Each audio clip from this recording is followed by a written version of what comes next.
Okay, hello everyone, and welcome to this third session of our explorations of medieval Daoyin. This has been a very delightful program so far, and myself, I've taken a lot of benefit from it. I've actually incorporated several of the exercises into my daily routine, and I hope also you guys are liking it. So without any further ado, I'd like to hand the metaphorical microphone over to Dolly and let her get it started, and then we'll see how it goes. Well, thank you so much, Robert. And yeah, really excited to be here. And thank you so much for everyone to be here too. Yes, this is our third session, and just really happy to have this discussions about the Daoyin exercises from this 7th century Chinese medical text. This is these exercises haven't really been explored very much in China, let alone in the West. So I would say this is quite a unique group that we are sort of exploring these medieval exercises, which hopefully will be beneficial. And as Robert said, that he's already incorporated some of the exercises that we came across in the last 2 sessions and in his daily morning routine, which I'm really excited to hear about. So yes, I do feel that these sort of hidden treasures are just so wonderful to for us to investigate and to see how relevant they can be to our modern healthcare. And so yeah, so we're going to start looking at chapter 4. So we have actually covered for, the last 3 chapters now. So unless you people who joined last 2 sessions have any questions, if you want to ask any questions about what we have done so far, now is your chance. Or any feedback that you wanted to share. So also just to let you know that if any time you have a comment or any questions you want to raise, you could use the this raise, the raise hands icon. So if you go to the react icon at the bottom in the middle, then you see raise hand, then please do use that. So then I can see if you have a question or if you want to make any comments. So that would be a good way to do that. Yeah, is that all right? Great. So if nobody have any questions for the sessions we have done so far, we can now carry on. And so this is chapter 4.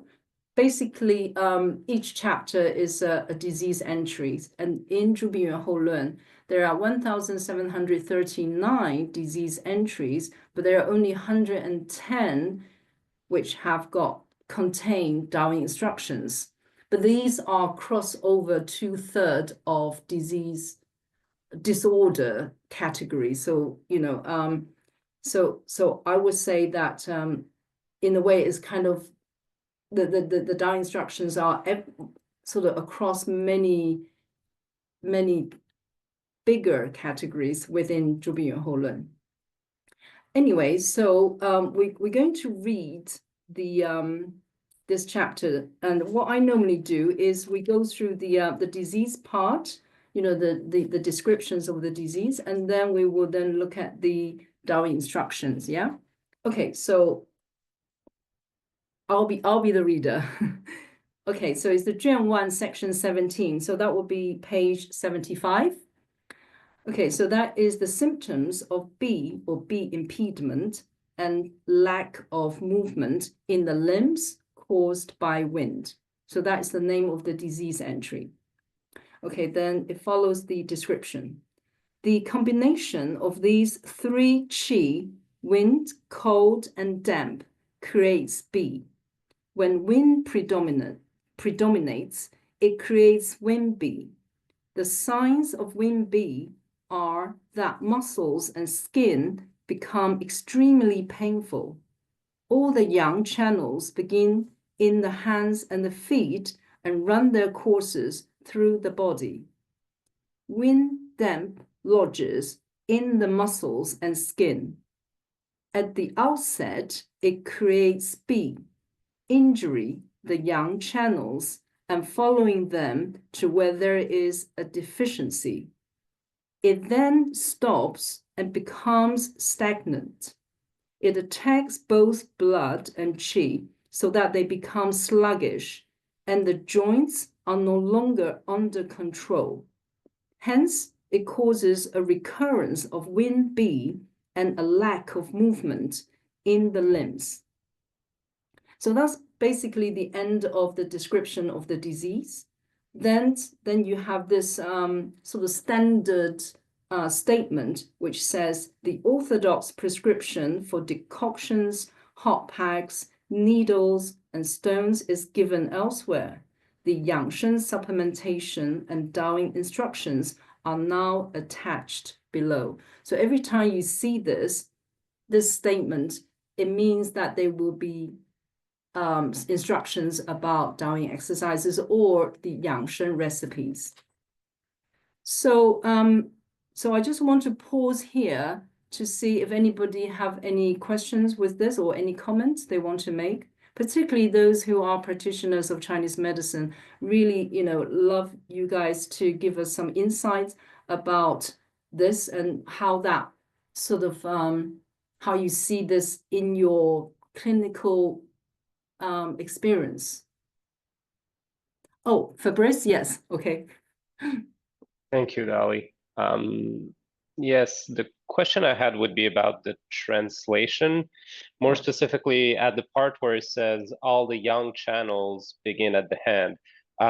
What is the Chinese term, because I don't read Chinese, what is the Chinese term that you translated into channels? I'm trying to see if they're specifically talking, if they're talking about channels in general, or if they're specifically talking about the sinew channels, or Okay, so so those who can read Chinese will be on the second line. So the Zhu Yang Zhi Jing, so various yang. So Jing is the Jingluo. Jing is I translate as vessels. Okay. And then Jing Qi Yu Shou Zu, so that will be they are ending and beginning at hands and feet. Okay, so they didn't put any specific details. No, so it's just the Jing. Cool. I don't know, maybe Felix or Robert know if at the time the general path of the channel were just focusing from extremity towards the center, or were they already having the various direction? Sorry, I don't quite understand the question. Say that again. It's more a technical acupuncture because there are different layers of channel. The sinew channels start from the extremity and moves up into the body, whereas the primary channel have this kind of continual circuit. And that's why I was asking, and I'm just curious if they express. Yep. I think that it's the 12 standard meridians because they start and end with the Jingwell points. So those would be in the hands and feet, whereas some of the extraordinary meridians end in places like the ankle. So maybe not precisely. Maybe Felix has something to say too, but they should be talking about the standard meridians, I think. As far as I can read, that's true. And also regarding the question of Fabrice, so the circulation already, that was early actually. You find it already in the Neijing. So it is interesting. You have actually in the Neijing you have two different. So you have the idea that everything comes from heaven and from earth, so central pittal. But then a couple of chapters further already, you have that circulation. It's always difficult because, well, Dolly probably can say much more about it because you dove in the history of channel development. But by this point, it's already quite standardized. Standardized. 12 channels. Correct. Yeah. Good. Thank you. Great. Okay, so now we can move on to the next page, and that will be the instruction for the Daoing exercise. So this one, I have to confess that I don't think I did a good translation. You will see what happened. Anyway, so I'm going to read as well. And so it says the Yangshen recipes, the Daoing methods says, make an arch with left and right arms and hold your breath. Do this 9 times. It cures pains in the arms and legs, exhaustion and tiredness, and lack of movement caused by wind B. Okay, so, I mean, okay, again, if you read Chinese, you will realize the Chinese only has got 5 characters, which is about this making an arch with your arms. So the 5 Chinese characters start with left, right, arch, both arms. So it's saying like left, right, making an arch with both arms. So if you read my translation, it kind of just saying making an arch with left and right arms. So I kind of simplify this left, right, both arms. But I kind of feel the left, right could be interpreted as bend to the left and bend to the right. And therefore you see the illustration has given you that indication. So you left, making an arch with both arms, and then right. So this I'm obviously not sure. I'm just making suggestions here because you can see that the translation and the illustration are not quite the same. So that is that is debatable, if you like. Then the next thing is 不习九通, so not breathing 9 times, if you like. So so you're holding your breath and you do that 9 times. This verb, which is tong, the 9 tong, tend to associate with breathing and tend to associate with not breathing. So you're not breathing, and the tone somehow is the breath in your body is kind of circulating. So then you hold your breath, and then somehow your body is filled with the qi, and then you exhale, and then you do that 9 tong, as in 9 times.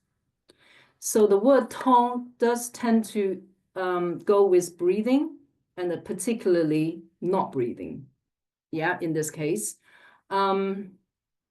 So I don't know what you guys think. Basically, you somehow need to make an arch, and then my interpretation is you lean to the left first, and you hold, and then you lean, and then you exhale, and then you lean to the right, and you hold your breath, and then exhale. So you keep doing that left, right 9 times. That's my interpretation. We could try that and see or how you think, or you can try to experiment the left, right could just be, you're just doing this. If you just read my translation, you might just think it would just be like this, and then you just hold your breath. And then you do that 9 times, meaning holding your breath and then exhale, and then holding your inhale, hold your breath, exhale 9 times. Any thoughts? I have a question. I have to figure out where is the. Sure. Yeah, no, so I will come to that because I was looking for the raised hand, but I couldn't find it, but that will come. So when I think the first way you explained it seems to me more actually that's pretty similar to some exercises we have learned, I have learned at least. So this bow, but then you would say this would be 1 count. So you hold your breath, 9. So and then you go back. It would be like that. Yeah. So again, how do you count this 9? Do you count Yes. it Yeah. as a pair? My Yeah, question. left, right as a pair. So that would be That would be 1 like this. Yeah. Yeah. 1 could be. Yeah. Yeah.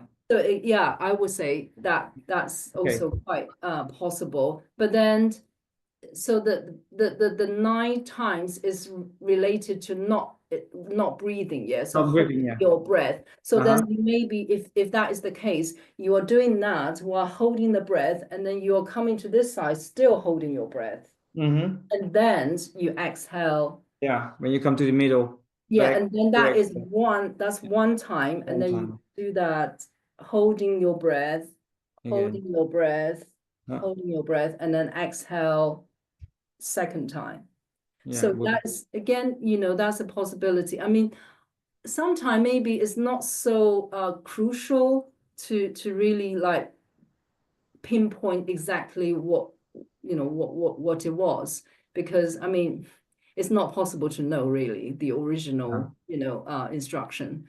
So we can just try. So should we just have a go? Give ourselves a couple minutes and then see what how it feels, yeah? Yeah.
So how did you find the exercise? I actually did the ones that Felix suggests. So, you know, do it, so the holding the breath, both sides.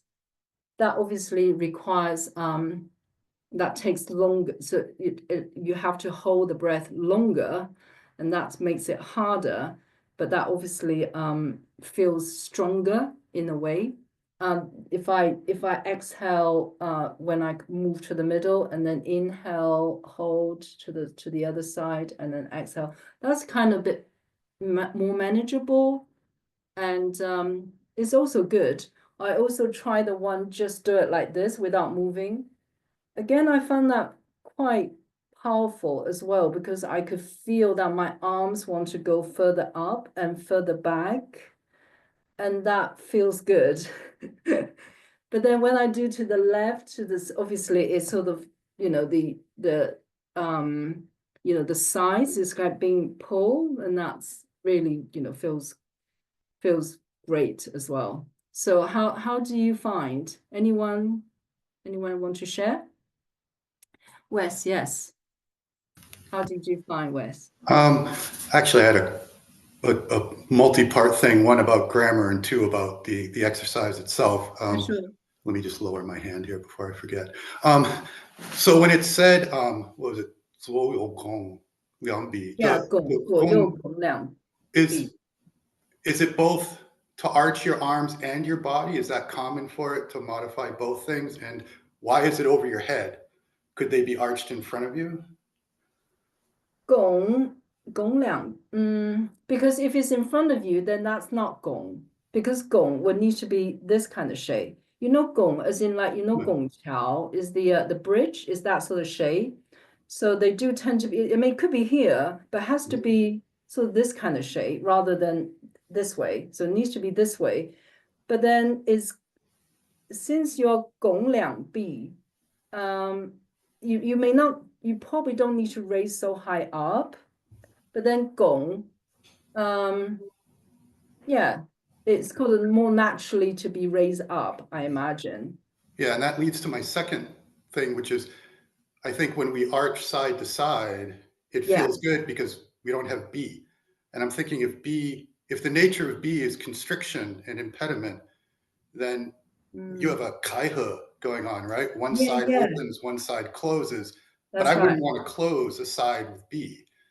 Whereas if I stay still and I have this overhead and I'm holding my breath, which generates heat, which is going to help ameliorate the wind, cold, and damp, kind of like harkening back to the first chapter. So I'm wondering if it's meant to be more static, opening, especially we're talking about the yang, so it's on the surface. So I'm going to exaggerate, but it's like there's an opening going on and heat holding the breath, which then drives out the bee. That's my guess. Yeah, I really love your analysis, because a lot of the time, sometimes we may overdo things or interpreting things as well. So I mean, 左右拱两臂. If I'm a Chinese person, if somebody just tell me that, I would just say, oh, 左右拱两臂. Then left, right, arch, both arms. It's kind of like, oh yeah, makes sense. And I would just do that. I wouldn't immediately turn to the left and turn to the right. It's because, well, you haven't told me that. You only told me left, right, arch, both arms. Yeah, but then you kind of think, okay, well, why do you then emphasize the left, right? Because you already said both arms. I know I need to make an arch with both arms. Why do you emphasize the left, right? So it makes me think like the left, right is kind of almost using it as a verb. So left, right, arch. So then that's only like when you start really looking at it, then you think, oh, maybe the left, right could be something significant. But then if you just, as I said, if you just tell me, oh, left, right, arch, both arms, that's what I will do. I won't make any movement at all. So that's why it's difficult to really know. Felix, what do you think? I'm also not sure. I tried actually both. I have no B, so I felt actually the movement more comfortable in a way, although it makes more time, but somehow there's the movement. And then I'm also thinking, but I can go along with Wesley's interpretation. So when there's B, it's stuck and maybe you don't want to move. But on the other hand, also the movement might open up something. So I'm not sure. I'm clueless as well. Sure. So it remains a question, But also, I think in a way, if in a sort of practice situation, we can actually almost like combine the two. So you can actually do this kind of movement, which for a lot of people, I would say it will feel good, definitely, because it's really opening up the sides. Yeah, is that the gallbladder? And then you can do that by holding just straight, and then you really feel this kind of the energy coming down. So And this is also when you can also practicing the not breathing 9 times as well. Yeah, so you can have 2 versions of not breathing 9 times. You could either even do, for example, the movement with breath and then this holding breath. That's also an option. And then again, also I discovered, because I think the holding of the breath also depends, but this is just my takeaway in clinical practice. So for some people that works very well, and other people actually, you have to be careful by holding the breath. Sometimes also it can aggravate conditions. So Right. yeah. Yeah, it's that's interesting because in this text, there is quite a few exercises involving not breathing. not breathing. Hold your breath. It's Yeah. almost like important technique. Clear. Yeah. Fabrice? Yeah, to echo a little bit within the discussion and what Wes was saying, my default is to relate then also to the title of the chapter that we're looking at, because this exercise has been selected for something particular. And in this case, we're not just looking at B syndrome from WIN, but particularly for lack of movement within the limb. So that notion of, stretching, moving, grabbing the arms together, in the system I practice in stroke recovery, there's a very similar aspect where you cross the finger, bring them up, and particularly when there's a case of hemiplegia that one of the limb doesn't work, you're actually supporting it with the strong arm to lift the arm that's been affected. So if I take a little bit of that preconceived idea in here, if one of my limb is not moving for lack of movement, which the phrasing, and that might just be the English phrasing, but I'm guessing the Chinese phrasing push in that direction also, and represent a lack of something that creates a movement versus an extreme contraction that would jam the arm from not moving. So we're looking more at a flaccidity type of lack of movement rather than a tightness contraction that prevent you from moving. And if I'm wrong, please, Dolly, correct me on that assumption that I'm making. And so with this in mind, the idea of holding the breath, stretching, and like Wes was saying, linking back to the first reading that we had, where the notion of holding the breath will tend to warm up the body, bring more easily sweat towards the surface, which is what we're looking for when we want to chase a surface B, which was also a little bit linked to my original question earlier about the Yang channel, because we're looking particularly at external wind penetrating through the sinew and affecting the sinew layer, then we want to bring the chi from the inside out to warm it up, push it out, and release. And through that particular holding the breath and kind of having a good internal stretch, using internal pressure to open up through the side and then stretching through the arm so we can get that elongation, warming up sensation to be able to push that wind B externally, would be kind of my thought process clinically to use that exercise. Yeah, that sounds great. Mm-hmm. And I played a little bit also with holding the breath and actually moving multiple times left and right. It's interesting. It's a bit more young, probably a little bit more difficult for somebody who have, B syndrome and lack of movement. So holding the breath, pulling while we're holding on one side, holding there for a while until it's really start to warm up and basically tonify the area, and then coming back, relaxing, doing a gentler one on the opposite side if there's no need to have the same level of intensity, and adapting it is probably the way I would approach it. Holding the breath left and right is okay, probably not as targeted if you have only one side that's really affected. My general rule of thumb would be, well, do 3 of it on the side that doesn't work well for 1 on the side that works well, so you can reinforce the strengthening on the diseased side and still maintain some functioning on the healthy side. Cool. Yeah, so you definitely can adapt, I think, the exercises to a very specific individual's health condition. So that's really good. Jane, can I bring you in? Yes, thank you. Hey. Hi Nice to everyone, meet you. and you all. I agree with Fabrice on all those things. He made several points that I was going to make as well. The only thing I would add was I played with the speed of doing it. So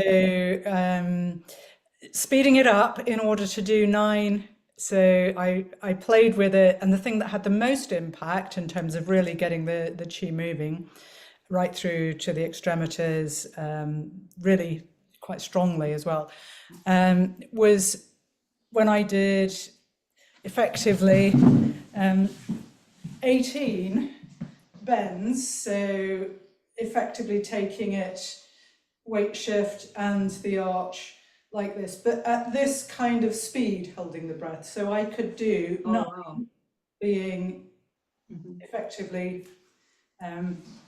one each side 9 times. So 18 bends, and I could do that holding my breath without any strain for me. Most people won't be able to do that, but I found it a very interesting exercise in that when I did it like that, it had some good effects. And I don't suffer from lopsidedness and anything serious, but I do feel the cold, and I live on an island in the middle of a river and it's cold and damp. So I will play with that the way I tried it and see. I'll give you some feedback. Yeah, I think your version is very vigorous because obviously that requires holding the breath a lot longer. Yeah. Although even you're speeding up 18 times, 9 times on each side, it still take a while to complete. Yeah. I mean, not all Qigong is done slowly. Plenty of Qigong things that I know are done really quite vigorously. And especially thinking about coming from that medieval period where they didn't have heating other than fires, which you wouldn't have wanted to breathe in the smoke. If you're outside in cold, damp weather, you're going to be wanting to move vigorously. Right. Yeah. So you think it will be quite much fast. faster. Just a guess. That's very interesting. Wonderful. Thank you. Mind if I make a contribution really quickly? Sure, of course, Robert. Go ahead. So one thing about the left-right is that I don't, this may not be the case, but there's other Daoyin texts. I think Sun Simiao in his material, as well as in Yanxing Yanminglu, there is sometimes it says 左右 Daoyin, left and right lead and stretch. So maybe 左右, as you say, maybe it infers turning. We can find it in other Daoyin texts.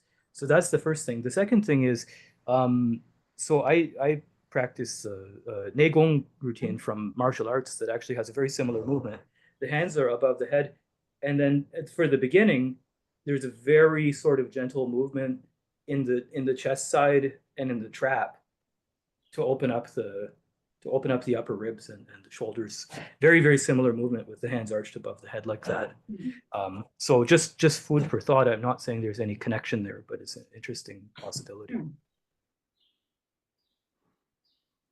Okay, Felix. Can't hear you. So now you can hear me. So one more question is, because that's also, so it would be like this, or also it could be like this, isn't it? So that's also a question I have. You think because this feels more natural because it's more open. So here you put more pressure.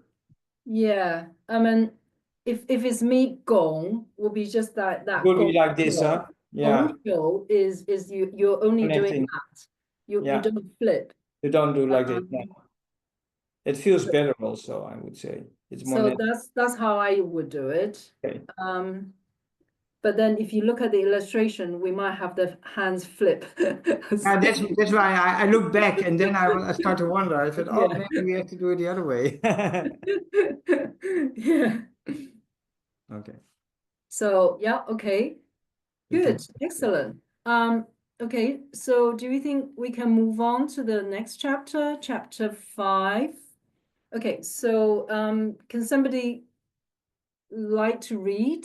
So basically just read the disease section. So the Juan is Juan 1, section 19, and the disease entry is called symptoms of lopsidedness caused by wind, 偏风后. Who wants to read? Just the disease entry.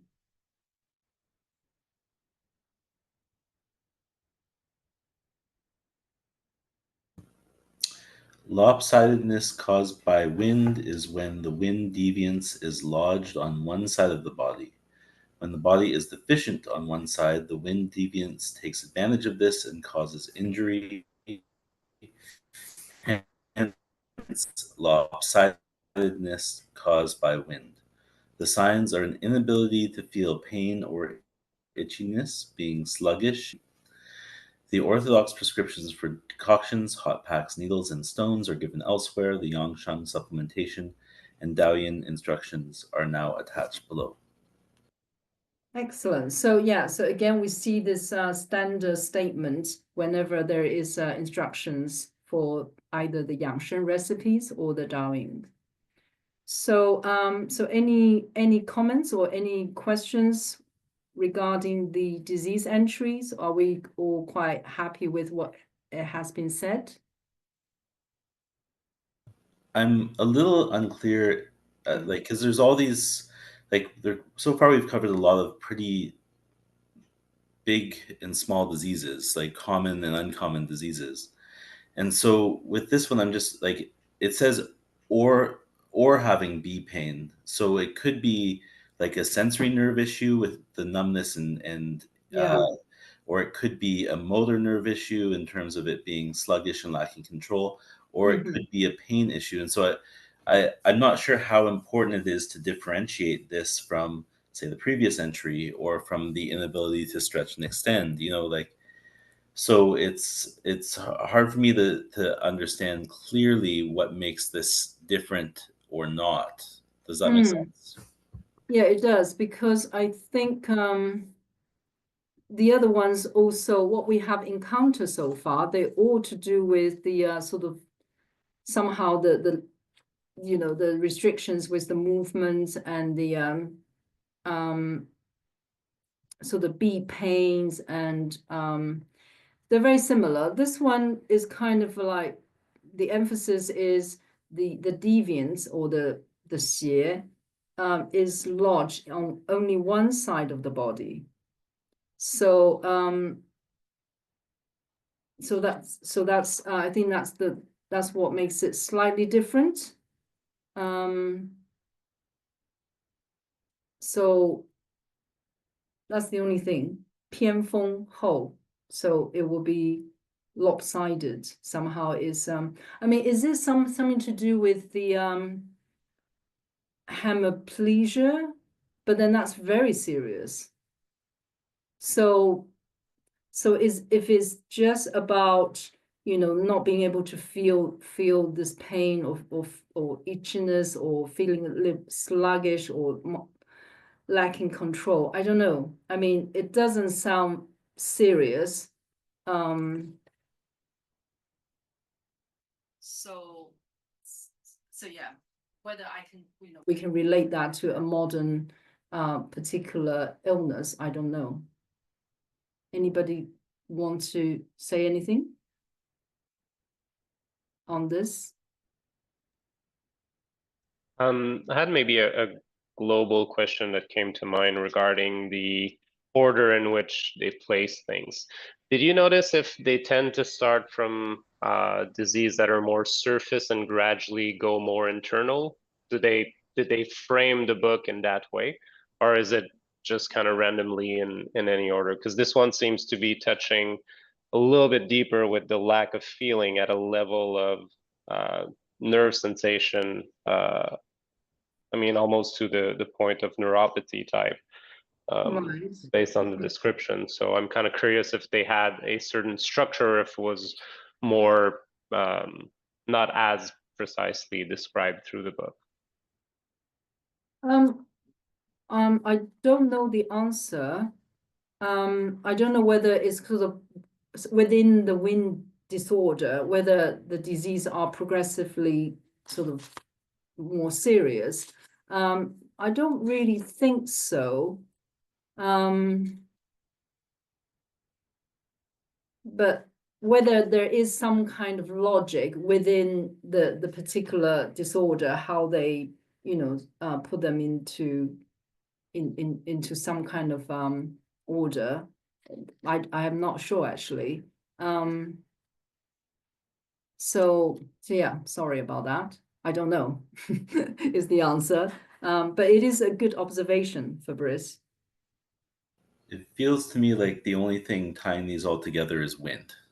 That's right. Yeah. So it's the wind disease. And then they just put everything to do with wind in this first gen. The first two gen are the wind disease, wind disorders. I got also the impression it's not very serious. Maybe it's a little bit more affecting the system than the previous cases. But again, it's really invasion of external wind. Exactly, yeah. So it looks like So that. it hasn't really entered into sort of the organs and No. sort of damaging the, you know. So I think, yeah, it does feel it's not too bad. But, you know, Is there more context to lopsidedness? Because a lot of times clinically when people show up with like nerve impingement or bulging disc or something, they'll often show up like lopsided, right? So they'll get the pain and then the response, they'll show up like with a bend to one side. yeah. So is lopsidedness like, I'm just trying to understand the original Chinese, if it would have a connotation for that? Or if it's just, it's well, affecting then one it side. makes me doubt with my translation, because maybe the way I use lopsidedness sounds just a little bit too serious in English, because pian is just means side. It's not straight. Pian is so pian feng. Oh, I mean, if we read in the beginning, it just is when the wind deviance is lodged on one side of the body. That's it, really. It's just on one side rather than the whole entire body. So it pian leaning towards one side. So you could translate it as like one-sided wind. One-sided wind, yeah. Okay. Rather than lopsided. Lopsided, immediately you think that person obviously have some kind of almost like Noticeable imbalance. atrophy, isn't it? Some kind of yeah. Or they're just bent to one side, or one, like it's like a presentation that's immediately visible. Yes, yeah. So lopsidedness, I don't think is a good translation actually. Because really it just means that the deviance is lodged on one side of the body. Thank you. Great. Thanks. One side. Yeah. Okay, so let's move on to the DAOI instruction. So anybody wants to read, help us to read, and then we can then think about how we do it.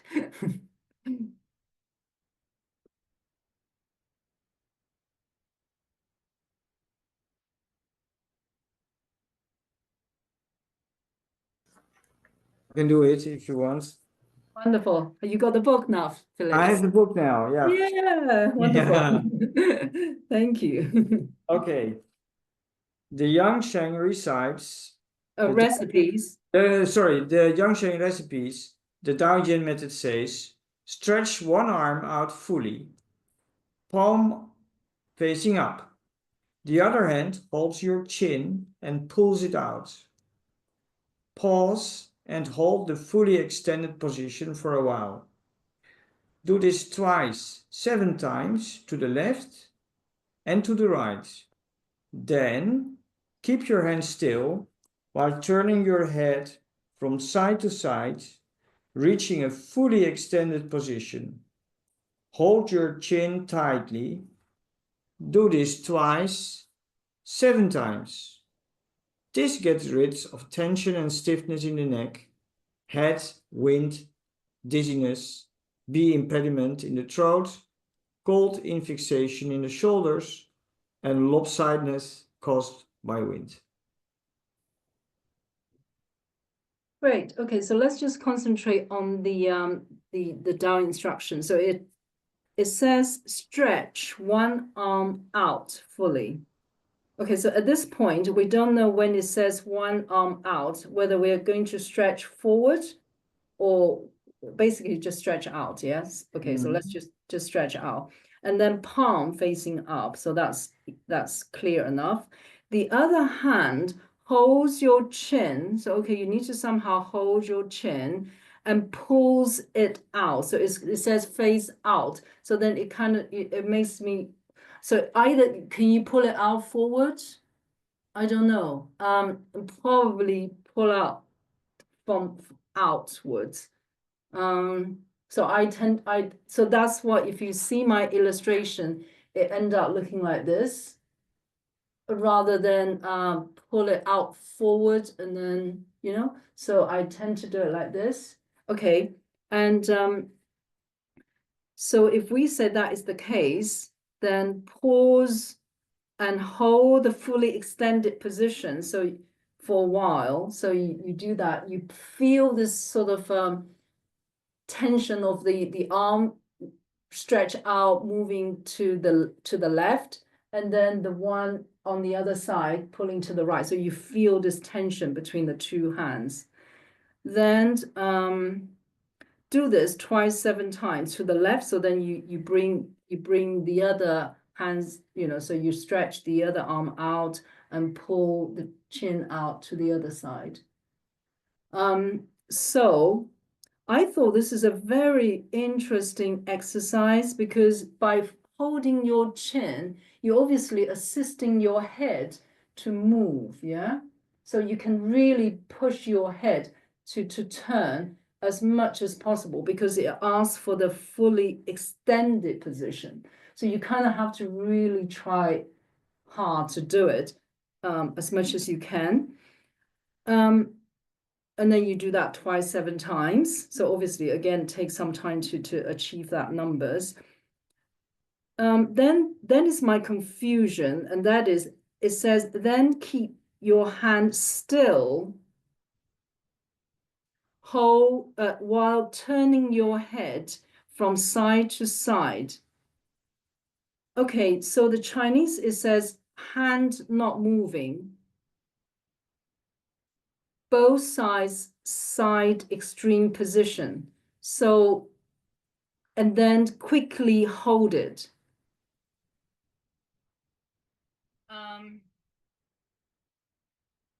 Does that say that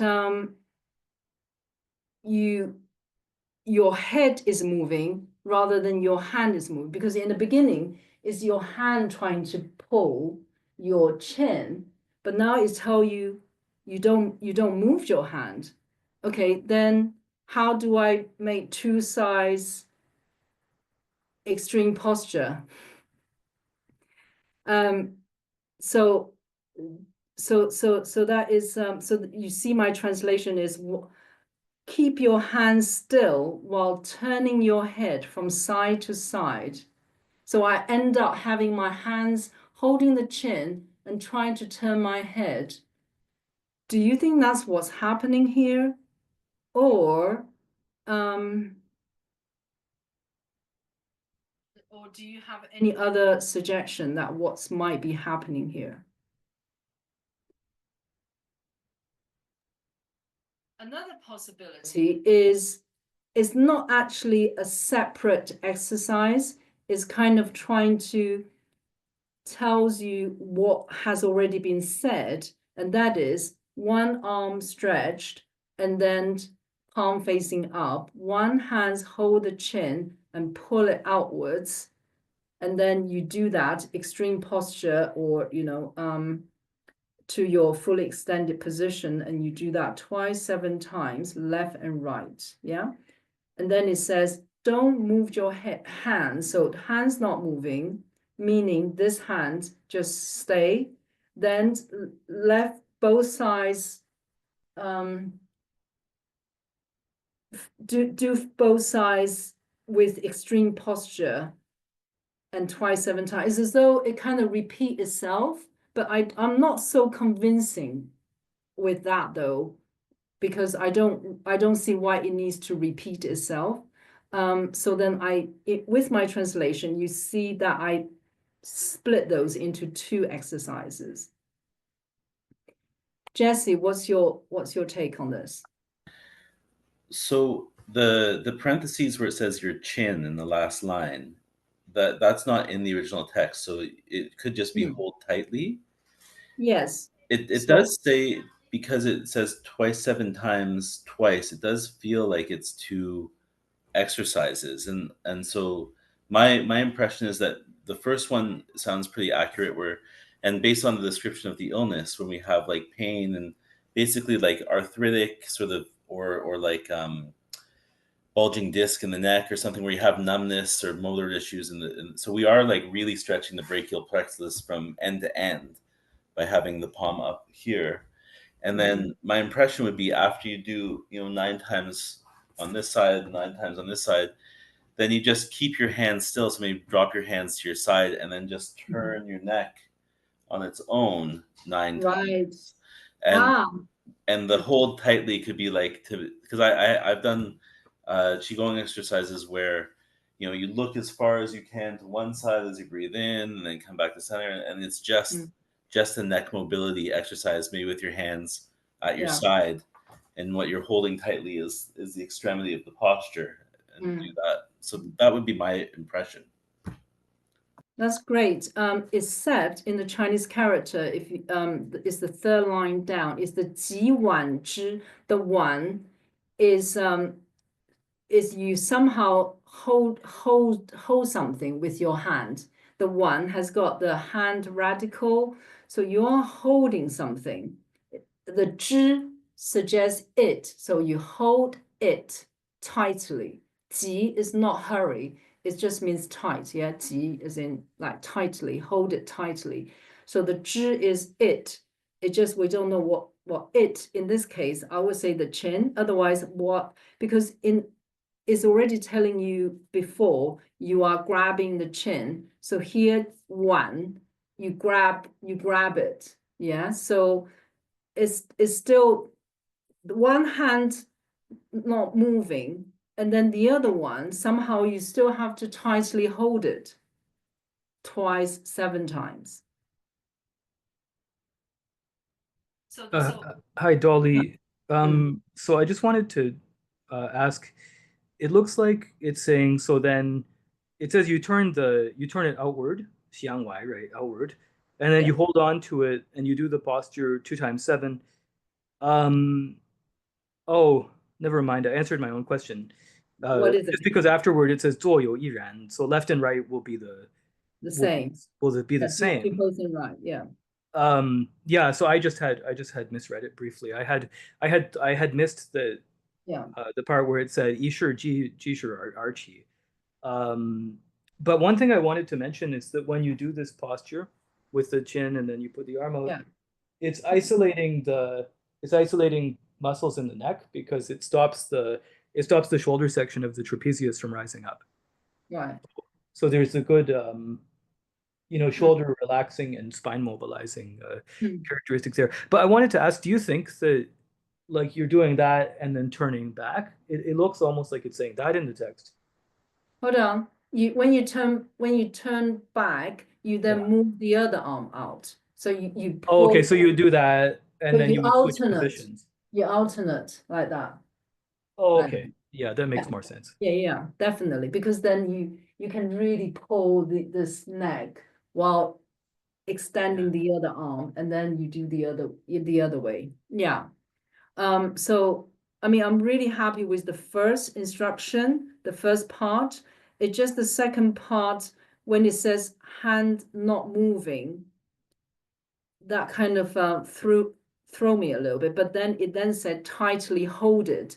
So somehow you don't move your hand, but you somehow so it could be then is this hand is not moving, this hand you're still doing it.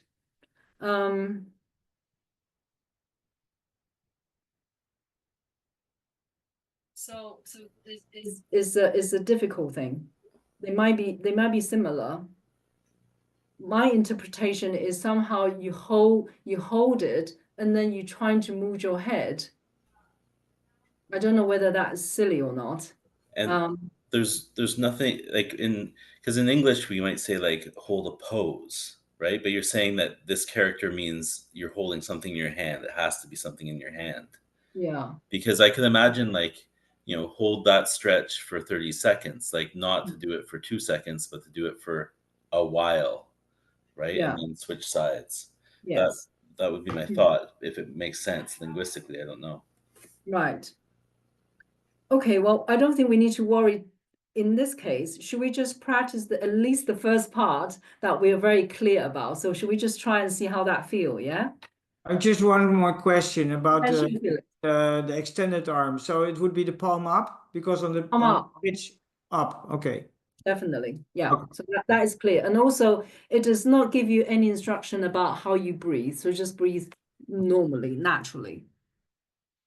Okay, great. So give ourselves some time. Just try it out.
I'm sort of impressed at the increase in range of motion just from doing that a few times. Is like getting an extra 2 inches of rotation. Yes, I also feel like that. Yes, I feel like my head can turn much better now. Yeah, it feels lighter and Like more. an owl.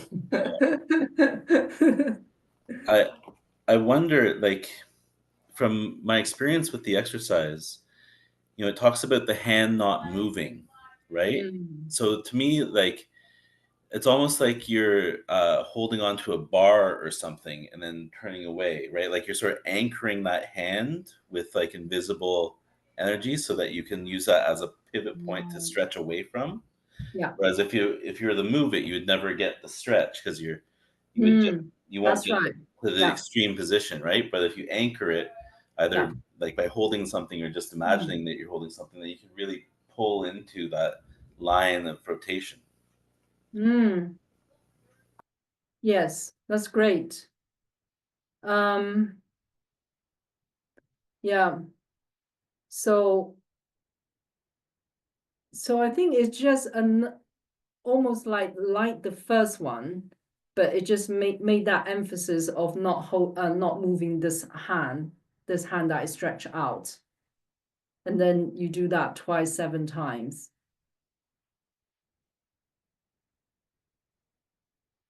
So it just feels like the second sort of instruction feels very similar to the first one. That's all. Hi, Russell. Oh, yeah. Can you open your voice? Yeah, now you can hear me. Hello, hi. First time I've joined you, so Wonderful. Welcome. I was just going to mention that in massage therapy, then this would be considered the first part as a passive stretch, where the action is not really being caused by the muscles that are being stretched or the antagonistic group. It's able to relax very deeply, and the hands providing most of the impetus for the movement. And there's a technique, and it goes by several different names, but one of them is muscle energy technique, where there's a known phenomenon where, in response to an isometric exertion, which makes me think of the second part where you said it holds the hand does not move and holds the chin, then I wonder if they're not talking about something where one attempts, it had the word extreme, I believe, you attempt to move the head, but work is being done by the muscles, but no movement is happening because the chin's holding it. The known phenomenon is usually you will do that first, ask the patient to exert the muscle while the therapist will restrain the movement. And then in response to that, the muscle relaxes very deeply, and you can go further into a passive. So I wonder if something like that's going on. That's all. Yeah, because what you just said is if we do this first, as in turn, trying to restrict the movement and then trying to move, obviously you realize you can't do much, movement. But then after you've done that, because the muscle then being relaxed, when you do this, then you feel like you can turn even more. Yes. Is that what you're trying to say? Yeah.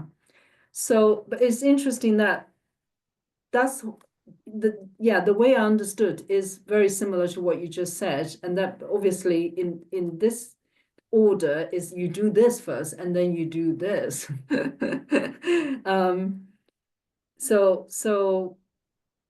So maybe we could still trying to see whether if this makes sense. Yeah, I mean we can try at home, when we got a bit more time. Yeah. So basically you're trying to see if doing both will make any difference or to influence the other one. Yeah. Well, thank you so much. Yeah, for the suggestion, Russell. That's really great. Fabrice, do you want to say anything? Just adding on what Russell just said, actually, within the whole position that we're doing, as we stretch, once we reach the feeling that we're done, if we hold that position and simply engage the muscle pushing against our hand, creating an isometric tension, and then release, all of a sudden our hand can actually pull our chin a lot further. We instantly gain much more range of motion as we're doing the exercise. So you first go into your stretch, see where you go, holding the position of both hands, engaging the neck, kind of pushing against, and then releasing and softly noticing how much further you're able to turn your neck. I see. Wow, that's amazing. I know what you're trying to do now. Wow. Yeah, so that would be almost like you done the turning, and after that, you're trying to even pushing it even more, isn't it, with your head? Not exactly. So Not let me exactly. actually do it this way. So as I'm holding the posture, pulling my head as far as I can this way. Yeah. Once I feel that, like, okay, this is as far of a stretch that I can get, and I kind of stay in that stretch for a few seconds just to get everything to relax, then I'll use my head to push against on the opposite direction, engaging the muscle, really kind of tensing them up for a few seconds. And then as I release, all of a sudden, oh, my head can actually look a lot further. So you combine both side of the exercise, and that might fit into the goal of what we wanting, which is, as Jesse was saying, really getting that stretch of all the connectivity between the arm and the neck, and that holding the position in place so you can get the maximum stretching of everything. Gosh, I really, really like that. That's amazing. It's wonderful. I mean, I don't really know whether the Chinese really say that, but then I think is kind of works quite beautifully, really, in a way. So yeah, thank you so much for that. Let's move on to the next exercise, if that's okay with you. Can I have another volunteer to read this? Is that possible?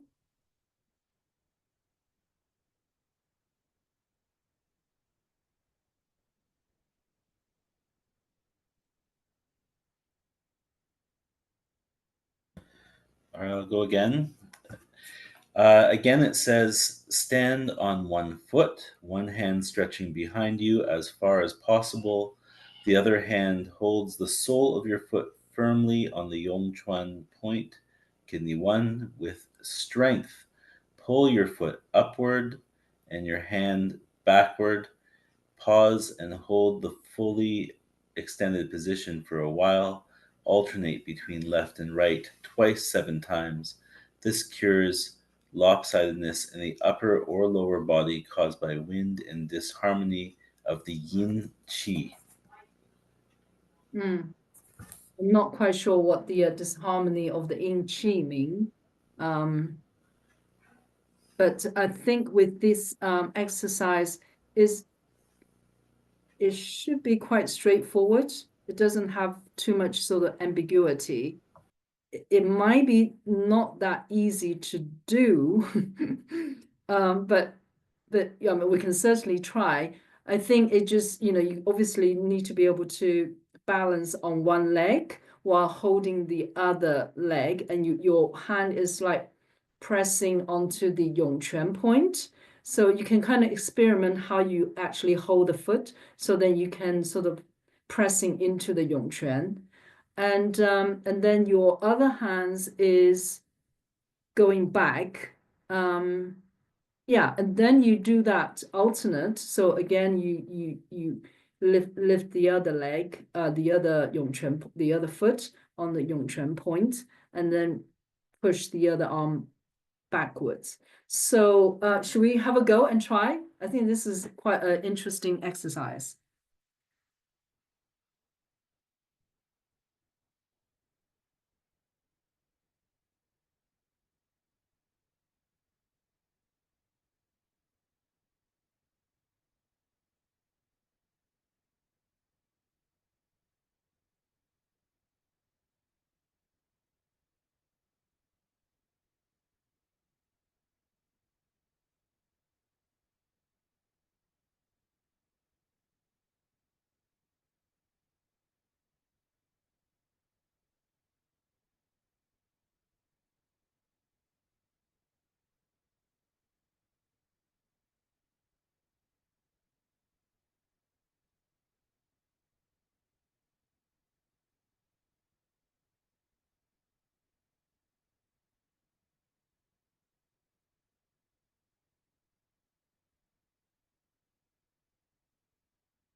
interesting about the illustration, which it used the same side of the arm. So if you're picking up your left leg, you are using the left arm. Whereas when I was doing it, I was actually using the other arm. So if I'm going to pick up my left arm, I'm using my right hand rather than my left hand.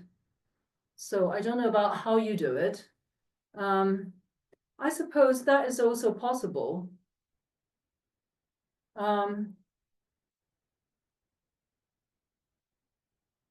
It feels a bit more natural if it's sort of the other way, you know, that if I pick up the left leg with my right arm and vice versa, somehow it's a bit easier than do it left arm holding the left leg. I don't know how you feel. I had the opposite. For me, it was more easy. It's easier to do it with one side, is it? Yeah. Oh, right, like For that. me, yeah, that was easier for me at least. Okay, that's interesting. So yeah, I mean, the text definitely doesn't really care which hand you're using. Okay.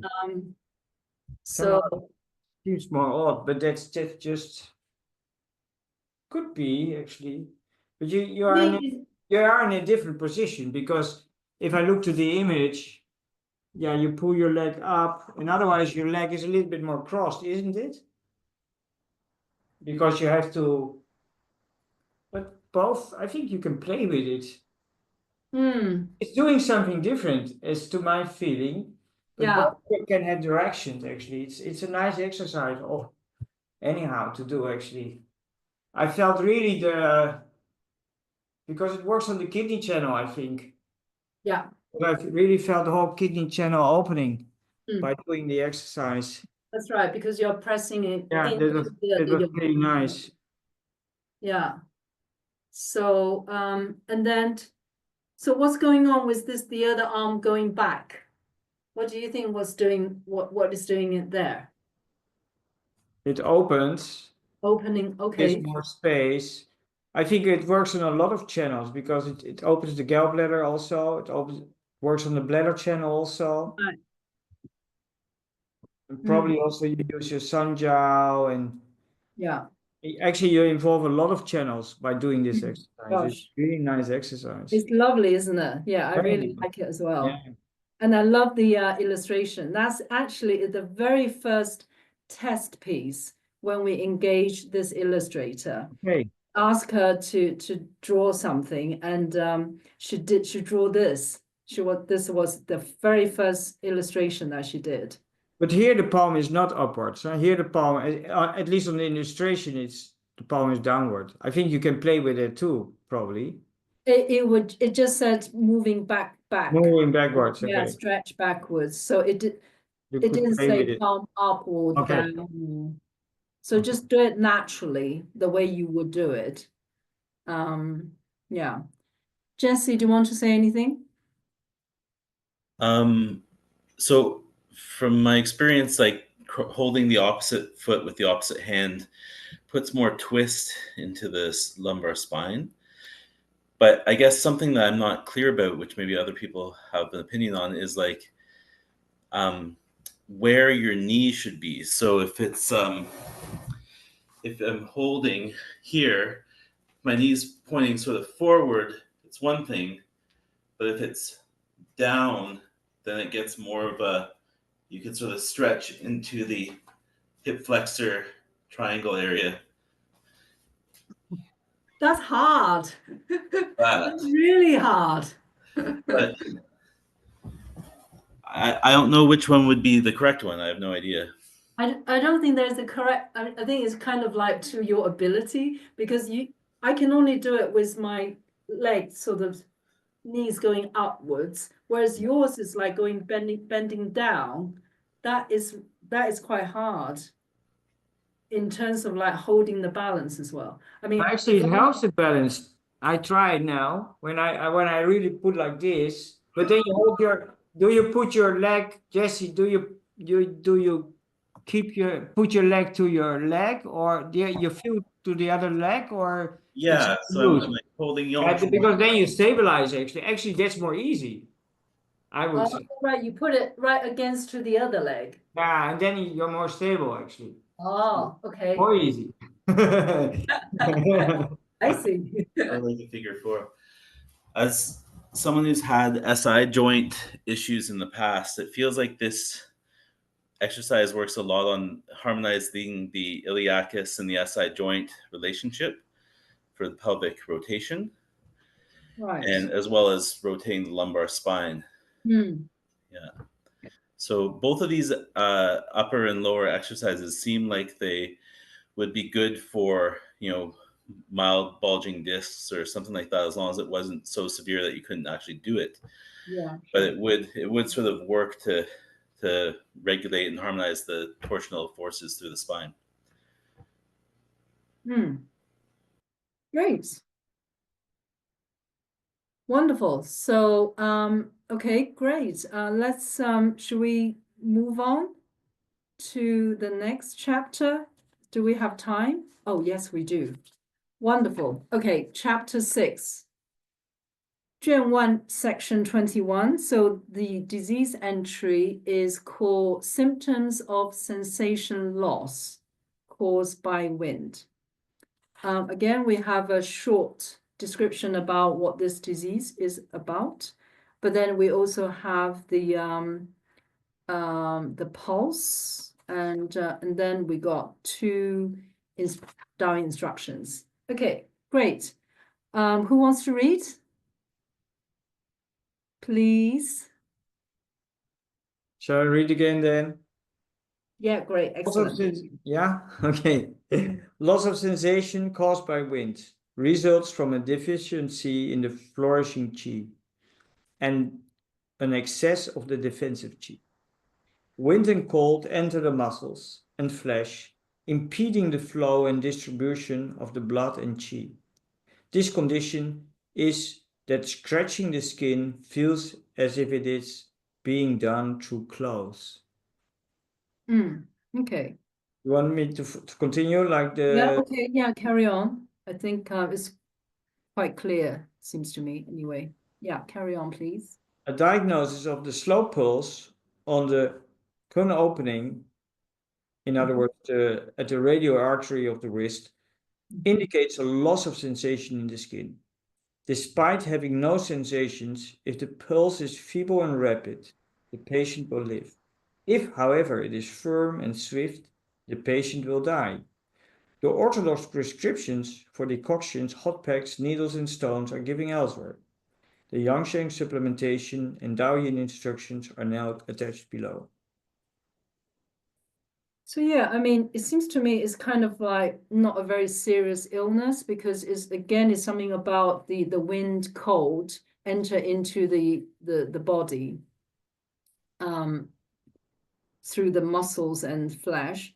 But then when we read the pulse, it feels that well, that it could be a serious illness. So yeah, I mean, this is something that I'm not too sure about.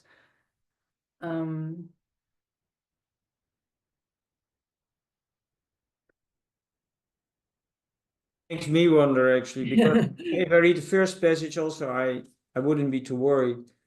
But apparently, so in terms of pulse, so actually, if the pulse is a little bit different, so if despite having no sensation, if the pulse is feeble and rapid, the patient will live, and however it is firm and swift, the patient will die. So that's a fine line, isn't it? It's interesting. Yeah. Anyway, so basically that's what it is. So I mean, anybody, if you have any kind of insights about pulses and how, you know,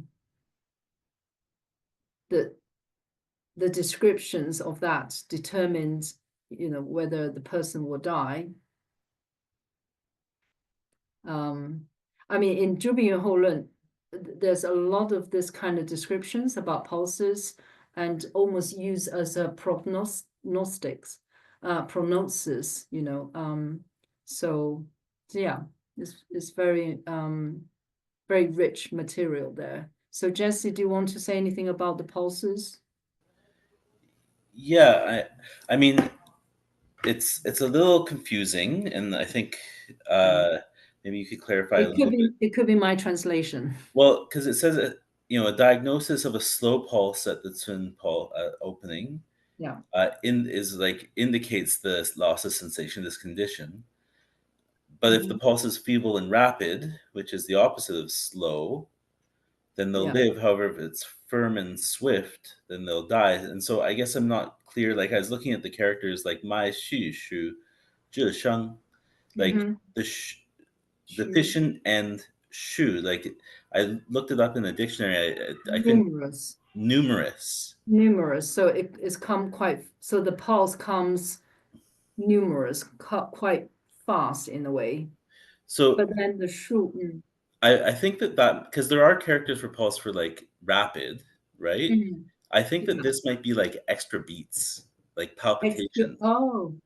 Like extra beats. Yeah, like because in the pulse that happens quite a bit where you'll get like it's not like the pulse rate as fast as that there'll be extra beats, like they'll be numerous, right? But they're not full, like it's not like 110 beats per minute. It's just extra, right? A little bit more. So I'm not 100% sure if that's correct, but neither do I, because the sentences don't really make sense because then we have confined and rapid. So that would mean that there's more excess condition. We have a stagnation, like in an excess condition, like stroke, and the obstruction issue that's more serious. Whereas if it's from like a blood deficiency pattern where they're having palpitations with a deficient pulse with extra beats, then they'll live. It's not such a big deal. It's more like the blood is not nourishing the skin because they have this heart blood deficiency. Right? As if it's confined and rapid, then that would be a more serious condition. So it's using like amateur pulse takers to like be able to differentiate if this needs to go to see the doctor or not, right? Is this just anxiety or are you actually having a stroke? Also, there is this character that you asked me last time, is Lao, as in, like in jail. So that I translate it as firm. So that's a good question because Lao in generally the pulse, when the pulse is low, it's really confined pulse. So it's really you go in and it's deep, it's there, but it's locked in a way. That's right. It's deficient on the surface, then at the deep level it's hard and robust. And so it's like the chi wants to be able to escape, but the obstruction prevents it. And then you get this confined, and like literal the character is like a bull in a china shop, right? So it wants to burst out, but it can't, and that's a dangerous situation, right? Great, excellent. So I need to refine my translation with the pulses, basically. I might have followed Wiseman's because sometimes when I don't understand or not quite sure how to translate, I tend to look it up for his translation. But anyway, what you two have explained, I think makes better sense to me. Yeah. Good. Okay, so let's look at the DAOI instructions. Okay, so I will read the Yangshen recipes, the DAOI methods says, Master Redpine says, so it's a quotation from something else. Master Redpine says, lie on your back, stretch both calves and arms, heels facing outwards, and toes facing each other. Inhale qi fully through your nose and take 7 breaths. This relieves dead muscle tissue, loss of sensation, and cold feet. Okay, well, I think is straightforward enough. So we could try. Basically, you lie on your back, stretch out both legs, and your arms as well. So yeah, the illustration, I think the arms really should sort of stretch out outwards rather than in. And then the legs, the heels pointing outwards, and therefore your toes turn inward facing each other. Then you inhale through your nose. It says it's self-extreme. So you keep inhale the breath, and then you exhale. And so you do that 7 times, 7 breaths, yeah? So the 自己七息 is the self-extreme. So you inhale as much as you can, then you exhale. And then you do that 7 breaths. Should we try?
I don't know about how you feel. For me, it's certainly get rid of the cold feet because I can feel all the heat going to my feet. Because you know, it's actually almost quite painful after you do it. Sort of hold that positions, and you feel that, you know, it's a lot of heat going to well, at least I feel a lot of heat going to my feet.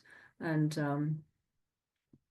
so yeah, it's a interesting exercise. Anybody has got any sort of any thoughts or any insights? Jesse, yes? So one thing I noted in practicing it is that it's a very different sensation when you turn your heels outward versus pointing your toes inward. So if you're using your heels as like the driver of the motion versus pulling your toes in, it's a very different experience, and I feel like it affects the Taiyang meridian much more. Right. So like if you're actively pushing your heels out versus them passively coming out because you're turning your toes in, Yeah. it's a very different experience for Oh, me. interesting.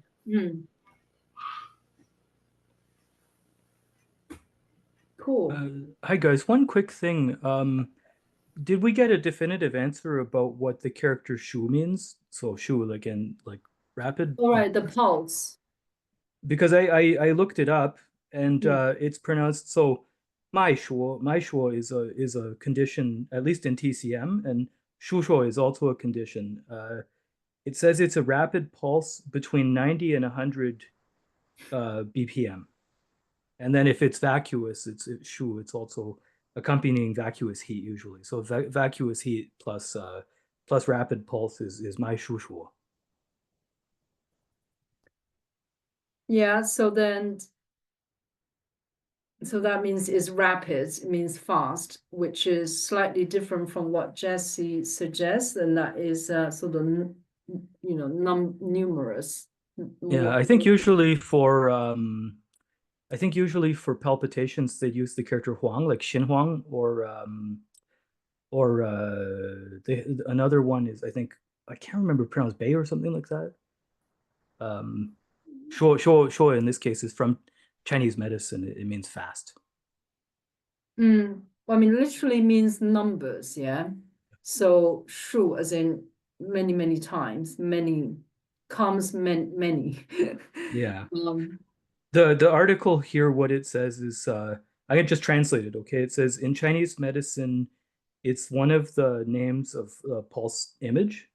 It refers to when the pulse is very fast, and the pulse, the jumping, which means like the beating of the pulse, it's a much faster than average.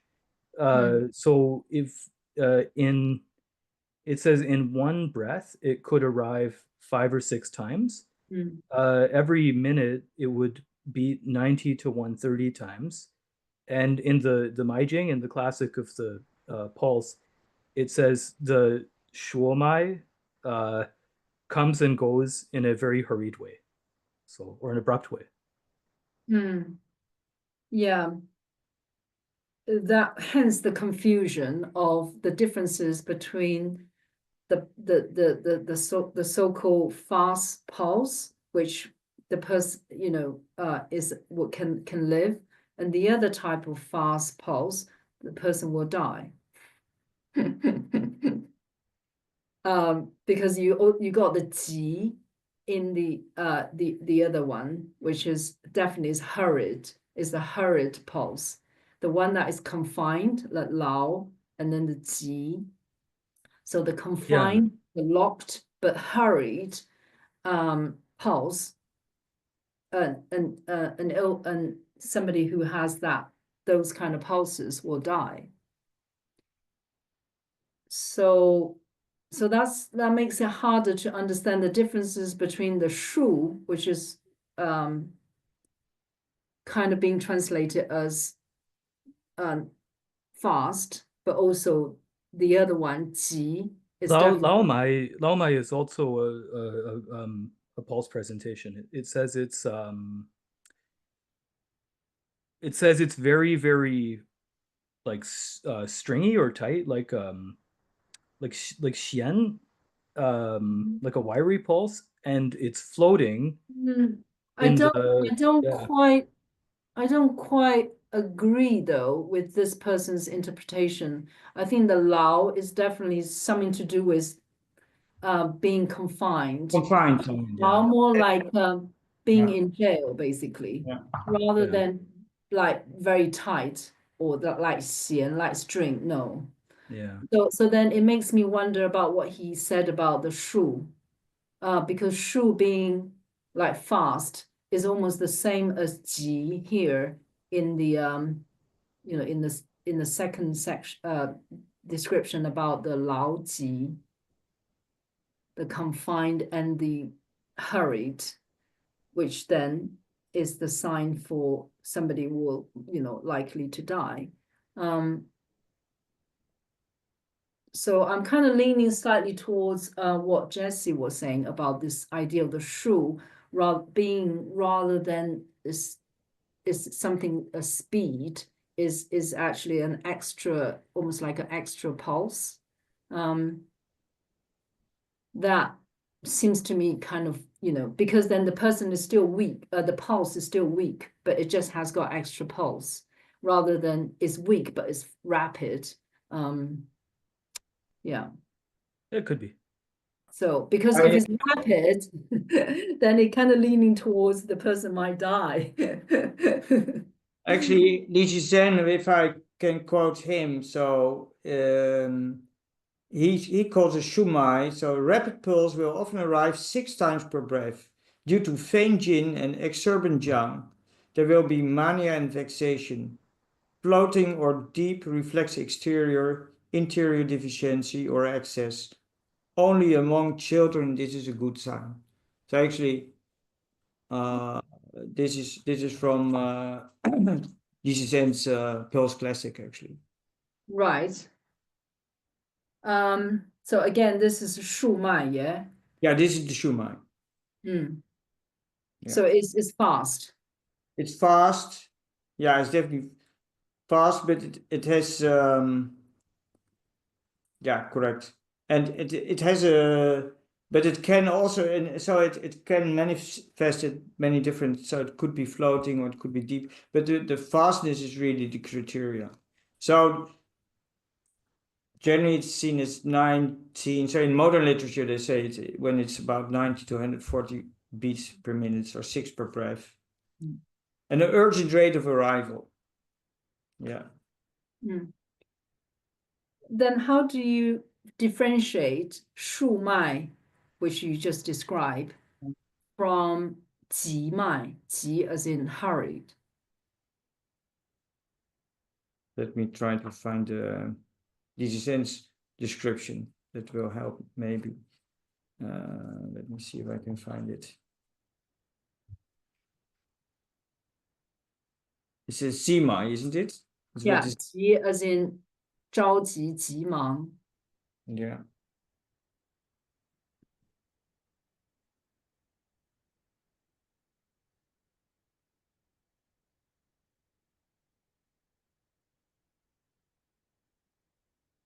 If I can find it here.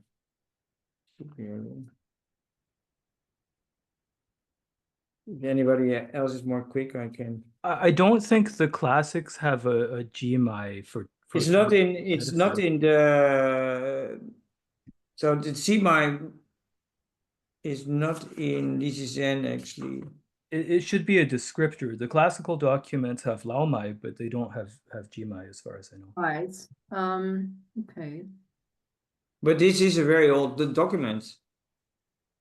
So it should be, because I think they base these pulse images are probably based on the Meijing, isn't it? Because that's not so long. So this originally, this text is from the 7th century, am I right? That's right. Yeah. So it will base a lot from Meijing. Meijing. Yeah.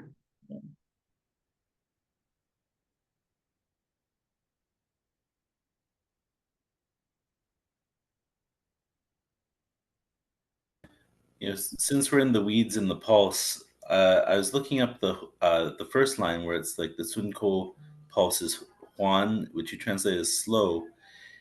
Yes. Just in Pleco, it also had like it could be moderate. Like, is there another tier of slow? Like, is there, because like moderate could be like 60 beats per minute. Sorry, it could be like 70 beats per minute, and then slow is like I think 60 or something like that. So if there's there might be some gradation as well where it's not like a super slow pulse, but it's just sort of relaxed. Relaxed pulse. That's right, because another word for slow would be man. Yeah. Man would be slow. Huan is kind of gently slow. But it is interesting, it contradicts itself to some degree, using slow as the diagnostic and then rapid variations of rapid as the qualifier for the prognosis, right? So yeah, it's a little confusing. but it is a little bit confusing. It is a bit confusing, yeah. Mm. Because Juanma, generally, it's in modern literature, is often translated as moderate. Yeah, that's what I thought. Yeah. But it's, yeah, I would agree. It is a little bit weird, really, isn't it? Because, yeah, this not so consistent here. clause is not so. Okay, I think we kind of sort of explore the the pulses section here now. That's very good. Let's do the final DAOing exercise for this disease entry. So it says stretch both legs upwards. This again, that's it. That's the end of the instruction. And then it says this relieves loss of sensation and illnesses caused by cold in the calves. Okay, so 4 Chinese characters for this instruction. So Zhan is stretch both legs up. That's it. So my translation is stretch both legs upwards. So stretch both legs up.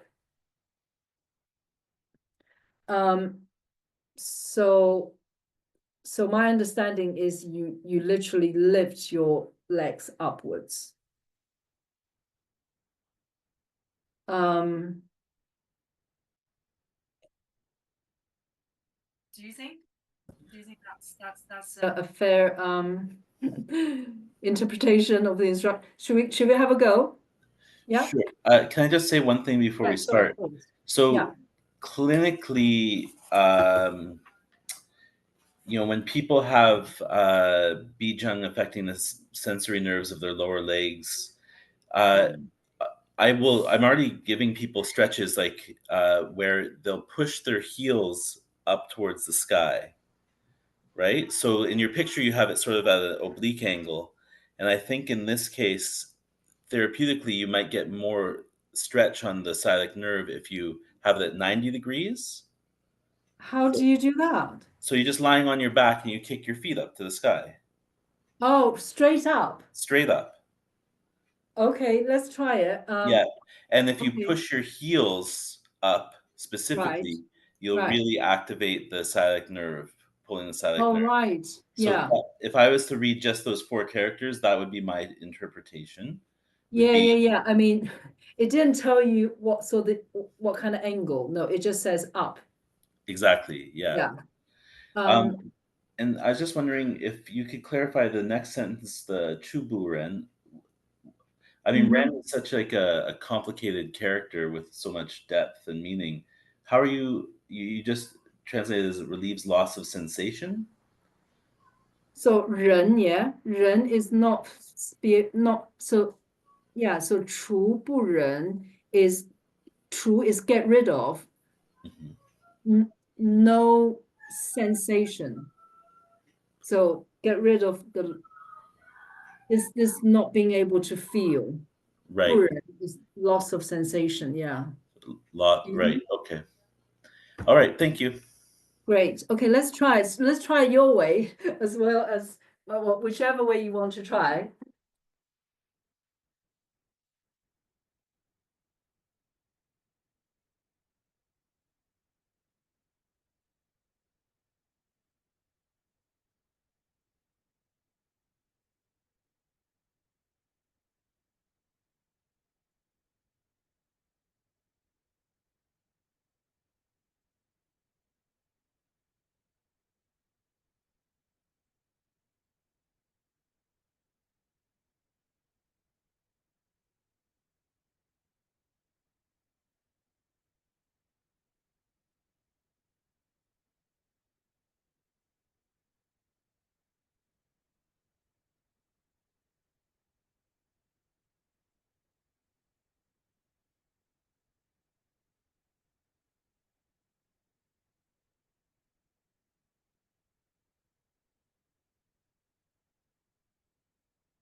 Well, to me, it's certainly hard work. You can't stay up there for very long. It's kind of work on my stomach muscles quite a lot. And yeah, I mean, it feels quite a strong exercise for me. How does anybody else feel? Yeah, it's not the easiest. It's not easy. And especially so 90 degrees is difficult. Or I Yeah. should do, you know, the yoga is okay, you know, how you say the candle. But then then you go all the way up and back. Exactly. But this go like that feels for me pretty strenuous. So 45 degrees is more easy. But still it's quite tough. Yeah, actually. I mean, yeah, I think that's why I end up having just do it for 45 degrees, because I did not in the beginning being able to do it to the 90 degree. But yeah, I mean, you know, it's basically when you're given instructions, you just do it to your own sort of ability, really. So for some people, they could do as much as 90 degree or whatever. I mean, you know, these are instructions or being prescribed to patients, yeah.